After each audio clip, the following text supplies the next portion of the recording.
Lo que lograron es crear un fondo gigantesco que en este momento alcanza los 160.000 millones de soles para que un grupo privilegiado de empresas tenga acceso a ese capital para hacer tremendos negocios. Pero la vida de los jubilados no se ha transformado y su expectativa de recibir pensiones decentes no se ha resuelto. Pero ¿quiénes han ganado? Han ganado en primer lugar los administradores de fondos de pensiones, que es un escándalo que cobren una comisión por adelantado obligatoria y que no tiene nada que ver con su rendimiento. Es decir, si ellos manejan bien, la AFP ganan, si ellos manejan regular, ganan, si ellos manejan mal, ganan, siempre ganan, siempre ganan.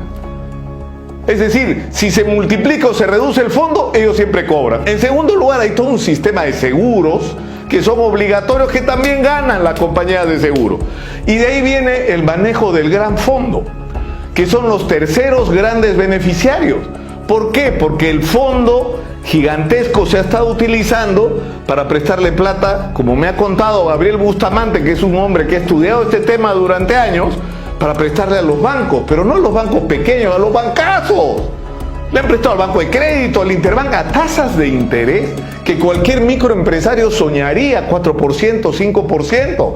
Le han prestado dinero a empresas privilegiadas como Enfoca, con lo cual han comprado canales de televisión, han comprado Cosalud, han comprado, por todos lados han comprado, sin acreditar ninguna eficiencia en el manejo de ese fondo y sin que nadie haya explicado por qué tomaron ese tipo de decisiones. Es decir, porque otra cosa que se nos ofreció es transparencia, todo iba a ser transparente. Es decir, el pensionista iba a saber todo lo que pasaba con su plata. Mentira, pues. ¿Quién decide si la plata se pone acá o allá? ¿Participan acaso los aportantes en estas decisiones? ¿Hay transparencia en la información de por qué se le entregó el dinero a este y no a este otro?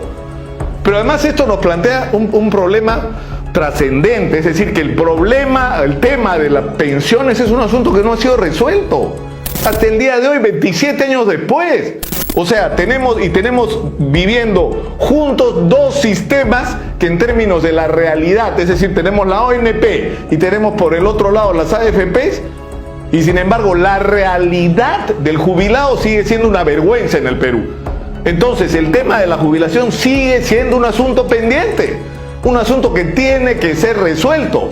Pero el otro tema que está asociado a esto es que este fondo millonario, por ejemplo, que hay en las AFP, que son 160.000 millones de soles, y uno se pregunta por qué los micro y pequeños empresarios y los medianos, que le dan empleo en el Perú a más del 70% de la población, y que una de las tragedias que tienen y una de las barreras para la formalización es que no tienen acceso al crédito, y que cuando logran un crédito en el banco le sacan la madre.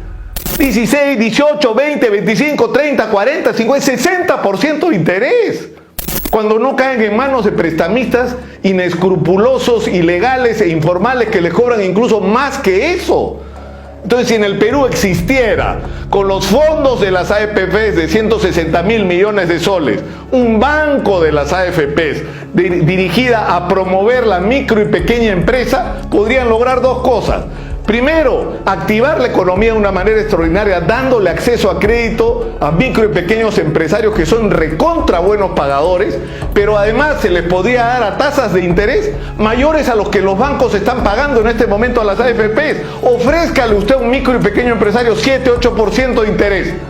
A ver si no va a estar feliz con eso. Y ahí va a ganar la AFP, pero va a ganar él. Porque el pequeño empresario va a terminar pagando la mitad, la tercera, la cuarta, la quinta, la sexta parte de lo que está pagando hoy de intereses.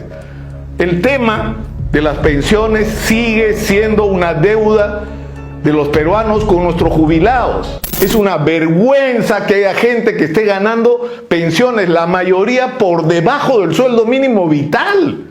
Estamos diciendo, un ser humano necesita esta cantidad de dinero para vivir y le estamos pagando a los jubilados la mitad de lo que un ser humano necesita para vivir.